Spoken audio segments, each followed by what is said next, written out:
Hozirda ingliz tilida natija deganda IELTS va multilevel tushunishadi. Undan ham natija qildik. Ularga fanga bo'lgan qiziqishni uyg'otish, ularda disiplina shakllantirish, intizom shakllantirishda men natija deb olaman. Eng asosiy narsa darsni diqqat markazida o'quvchi bo'ladi. Buni biz student centered class deymiz. Liderga aylanadi o'qituvchi. Biz ingliz tili o'rganayotganimizda unga yuksakroq maqsadlarga eltuvchi instrument deb qarashimiz kerak. Ya'ni ingliz tilining o'zi asosiy maqsad emas. End goal emas. Har bir o'quvchini ehtiyojidan kelib chiqib, unga shu tilni o'rgansa, hayotida qanaqa o'zgarish bo'lishini ko'rsatib beriladi. Listening, eshitib tushunish va so'z yodlash bolalarga qiyin. Nimaga desa, bizda to'g'ri o'qitishmaydi deb ayta olaman. Natijada ustoz deydi, so'zlarni yozyapman. 2 kundan keyin esimdan chiqib qolyapti deydi. Shu keyin u narsa nimaga stressga olib keladi. Ya'ni aynan ingliz tili bilan bog'liq miflar ko'p, ya'ni afsonalar ko'p. Beginnerda keladi, ustoz 2 oyda kamida 8 olishim kerak deydi yoki shunga o'xshagan voqealar bo'ladi. Shu 40 ta o'quvchi bitta tizilib olibdi, meni ham ko'tar. Hammasini qo'li bunaqa samolyotcha. Keyin bitta ko'targanman keyin. Ba'zan millionlarga o'xshabdi.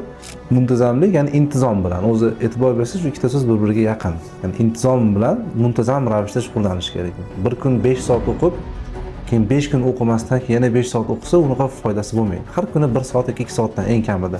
Til bu matematika yoki kimyoga o'xshagan fan emas. Til bu ijtimoiy ko'nikma va tilni o'rganayotganda shunga yarasha munosabatda bo'lish kerak.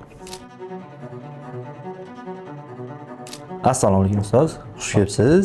O'zingiz haqingizda ozgina tanishtirib o'tsangiz. Va alaykum assalom. Men ismim Munavvarxon Karimov. Rahim Schoolda o'tgan o'quv yilidan beri ingliz tili fanidan dars berib kelyapman. O'qituvchilik faoliyatimni 2014-yillardan boshlaganman. Tabiiyki, u paytlarda yordamchi o'qituvchi edik. Keyin o'qish bilan Janubiy Koreyaga ketdim. U yerda bakalavr va magistraturani Chonnanbili universitetida yakunladim. Va o'sha yillarda, ya'ni 7 yildan ko'proq paytda Koreyada yurganimda o'qituvchilik bilan shug'ullandim. 5 yilcha xalqaro maktablarda dars berdim ingliz tilidan. Va kelib Rahim Schoolni tanladim. Ustoz, ushbu o'quv yilidagi umumiy natijalar haqida ozgina gapirib bersiz. Umumiy natijalar kelsak, hozirda ingliz tilida natija deganda IELTS va multilevel tushunishadi. Undan ham natija qildik. O'quvchilar aynan o'sha o'tgan yil o'quv yilida 8 gacha o'quvchilarim olishdi. Asosan 7.5, maqsadlariga qarab 6.5 va multileveldan B2 olishdi. Lekin natija deganda biz boshqa narsani ham tushunishimiz kerak. Ya'ni yosh o'quvchilarga berayotganda ularga fanga bo'lgan qiziqishni uyg'otish, ularda disiplina shakllantirish, intizom shakllantirishda men natija deb olaman. Va bu borada ham aynan Rahim Schoolda juda ko'p ishlarni amalga oshirdik. Odatiy darsni qiziqarliroq qilish uchun qanday metodikalardan foydalanasiz? Darslarimda men CLT, ya'ni Communicative Language Teaching deyiladi, ya'ni kommunikatsiyaga asoslangan metodikadan foydalanamiz. Bunda eng asosiy narsa darsni diqqat markazida o'quvchi bo'ladi. Buni biz student centered class deymiz va o'qituvchi ikkinchi planga o'tadi. Va orqadan darsni sifatli bo'lishini ta'minlab beruvchi, ya'ni liderga aylanadi o'qituvchi.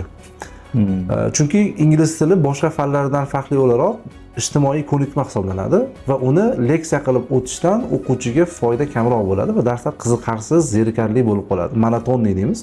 Shundan qochish uchun shu kommunikativ metodikasi hozir jahonda foydalaniladigan metodikalardan eng zo'ri hisoblanadi. Shundan foydalanamiz.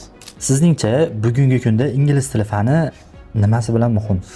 Xo'p, birinchi o'rinda shuni tushunishimiz kerak. Ingliz tili bu boya aytganimdek ijtimoiy ko'nikma hisoblanadi va har zamonlarda bo'lgandek, har zamonlarning o'zini xalqaro tili bo'lgan. Bir paytlar arab tili bo'lgan, qaysidir paytlar bo'lgan rus tili bo'lgan.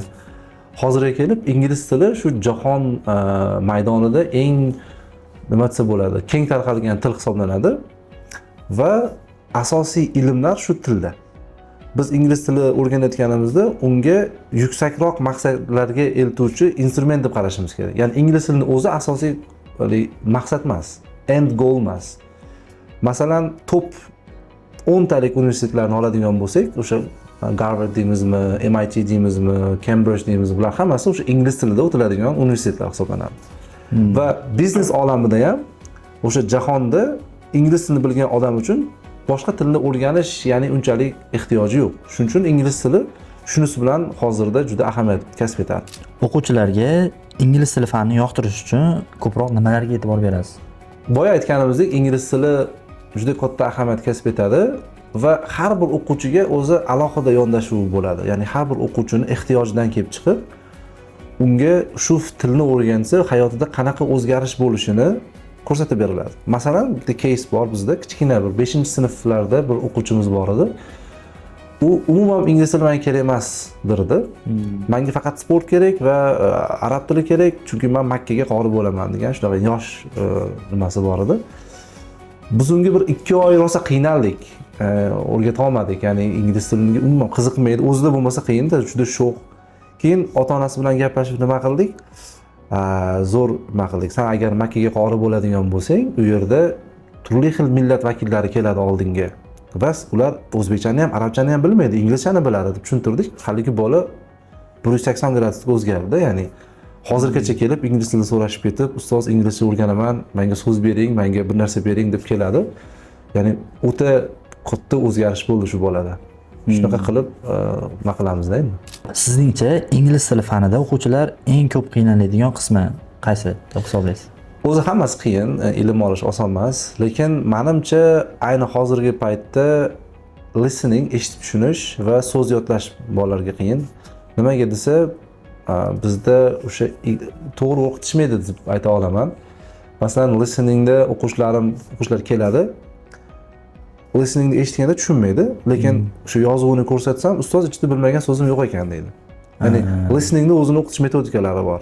Chunki ingliz tilida biz hamma biladi buni, yozilgan so'z o'qilganda boshqa o'qiladi. Va har bitta so'z gapning ichida boshqacharoq o'zgaradi. Gaplarda orasida o'zgaradi. Shularda alohida urg'u berib 4 xil, 5 xil o'zgarishlari bor, shularni o'rgatish kerak. Va so'z yodlashda o'quvchilar noto'g'ri metodikadan foydalanishadi. Ko'pchilik qarayman, bitta lug'at daftari tutadi. Tak list qilib yozib ketaveradi. Vaholanki uni nima qilish kerak, kategoriyalarga bo'lish kerak. Uni qanaqa talaffuz qilinishini qo'shib yozish kerak. Ya'ni qiladigan narsa ko'p. Shu ikkita narsada o'quvchilar juda qiynaladi va nima bo'ladi? Natijada ustoz deydi, so'zlarni yozyapman. 2 kundan keyin esimdan chiqib qolyapti. Deydi. Shu keyin u narsa nimaga stressga olib keladi. O'quvchida. Zo'r, ya'ni asosiy qiynaladigan qismi listening. Listening va so'z yodlash. So'z yodlash.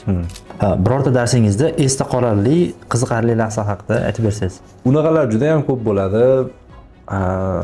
Ya'ni aynan ingliz tili bilan bog'liq miflar ko'p, ya'ni afsonalar ko'p. Mana beginnerda keladi, ustoz 2 oyda kamida 8 olishim kerak deydi yoki shunga o'xshagan voqealar bo'ladi. Uni aytmoqchi emasman. Bir o'quvchimiz bo'lardi. Ancha vaqt o'qidi bizda. Beginnerdan kelishda boshladi, umuman gapirmas edi. Ya'ni umuman har dunyoda bor hamma metodikani qilib ko'rdik. Bo'lmadi. Keyin bilsak, u o'zi shunaqa uyatchan ekan. Kamida bir 6 oy, 7 oy o'tgandan keyin u bola shu darajada o'zgardiki, ingliz tilida ashula aytadigan bo'ldi. Ya'ni gapirish mayli, gapirish-ku mayli. Va IELTS topshirganda umumiy bali 7.5 chiqdi va speakingga adashmasam 7 chiqqan edi. Ya'ni yaxshi chiqqan. Rosa kulgan edik o'shani eshitib, o'zi bilan rosa kulgan edik. Shu gitaralarda kerak bo'lsa karaoke qilib aytadigan bo'ldi. Va bilsak, uni beginnerdan gapirmaganligi o'sha uyatchanligi bo'lgan ekan. Ya'ni ingliz tili bilan biz uni shaxsiyatini ham ya'ni ommolda gapira olish xislatini ham o'zgartirganmiz. Shu esda qolarli bo'lgan. Yana bitta qiziq holat, Koreyada o'sha o'qib yurgan paytimda turli akademiyalarda, maktablarda ishladim. Asosan shu ikkinchi o'qituvchi bo'lib ishlardik. Chet ellik o'qituvchi bo'lib.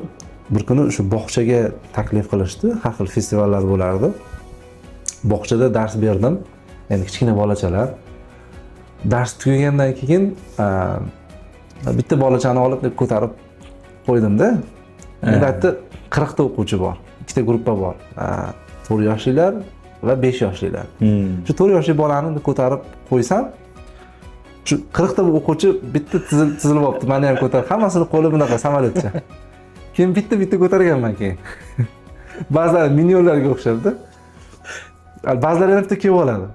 To'g'risi juda charchaganman o'shanda. Hammasi yana chiroyli bo'lib tiq turib olgan. Ular darsning bir yakuniy qismida o'ylaganman uni.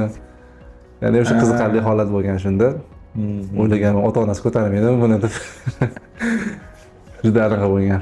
Koreyada ham dars berib yurgan paytimizda o'sha akademiyalarda juda qiynalardim, chunki o'quvchilar karis, Xitoy bolalari ham bor, lekin ular karishani biladi. Bizga men karis tilini ham bilaman, lekin karis tilini ishlatish mumkin emas. Darsxonada faqat inglizchada dars bo'lardi. O'shanda juda ko'p narsa o'rgangan. O'sha bizning head teacherlarimiz juda ko'p metodikalar o'rgatishgan. Ya'ni umuman ingliz tilini bilmaydigan yosh o'quvchiga ham ingliz tilida yoki ingliz tilini gapirmasdan jestlar orqali, ishoralar orqali tushuntirish. Ya'ni 40-45 minut faqat ingliz tilida dars o'tardik va bolalar umuman inglizchani bilmas edi. Nimadir o'rganib chiqib ketardi. O'sha yerda 10 ta so'z, 15 ta so'z, qaysidir grammatika nimani o'rganib chiqib ketishardi. Shunda ko'p bo'lardi, ya'ni bolalar bilan o'shanda ishlashni juda ko'p o'rganganman. Ya'ni umuman keyin O'zbekistonga kelganimda ham darslarda shu ingliz tilida o'tishni boshladim va qiynalmadim. Bu yerda-ku o'zbekcha gapirib qo'yishga nima bor? Imkoniyatingiz bor. Chunki sizni tushunadi. O'zbekcha gapirsangiz o'quvchi ham o'quvchi. U yerda birinchidan meni karas tilim unaqa zo'r emas, ikkinchidan o'zi mumkin emas. Kamerada oldingizda o'qituvchi qarab turadi, hattoki salomni ham inglizda aytishim kerak. Shunaqa holatlar bo'lardi, lekin o'sha ustoz sifatida meni juda ko'p o'stirgan. Ya'ni faqat ingliz tilida darsni o'tkaza olish ko'nikmalarini shunda o'rganganman to'g'risi. Ustoz, ingliz tilini o'rganishda, umumiy til o'rganishda e'tibor berish kerak bo'lgan 3 ta eng muhim jihatlarni aytib o'tsangiz. Ha. Birinchidan muntazamlik, ya'ni intizom bilan. O'zi e'tibor bersangiz, shu ikkita so'z bir-biriga yaqin. Ya'ni intizom bilan muntazam ravishda shug'ullanish kerak. Bir kun 5 soat o'qib, keyin 5 kun o'qimasdan keyin yana 5 soat o'qisa, unaqa foydasi bo'lmaydi. Har kuni 1 soat yoki 2 soatdan eng kamida. Ikkinchidan ingliz tiliga va har qanaqa tilga, boshqa tillar o'rganayotgan odamlarga ham bu tavsiya tushaveradi. Til bu masalan matematika yoki kimyoga o'xshagan fan emas. Til bu ijtimoiy ko'nikma. Va tilni o'rganayotganda shunga yarasha munosabatda bo'lish kerak. Masalan, tushunish uchun aytaman. Masalan, oshpazni oldiga shogird tushgan odam menga oshni o'rgating desa, oshpazi birinchi guruch yuvdirishdan boshlashi mumkin. Ya'ni oshpazi meni guruchni bir 3 marta yuvib kelishi mumkin. 3 marta yuvib kelishi mumkin, lekin aqli bor odam ne ko'radi-da, 3 marta yuvsam guruch toza bo'lmabdi. Uni 4 marta yuvishim kerak ekan. Toshlarni terishim kerak ekan, 5 marta yuvishim kerak ekan, toza bo'lmaguncha yurishim kerak ekan degan tushuncha bo'ladi. Ingliz tilida ham shunaqa, ya'ni bitta vazifani o'qituvchi bersa, uni qilib qo'ydim, mana bir marta shuni eshitib ketsa, bir marta eshitib keldim emas. Uni tushunmaguncha eshitish, so'zni yodlamagungacha yodlash, ya'ni birorta reading o'qiganda shuni tushunmagungacha o'qish.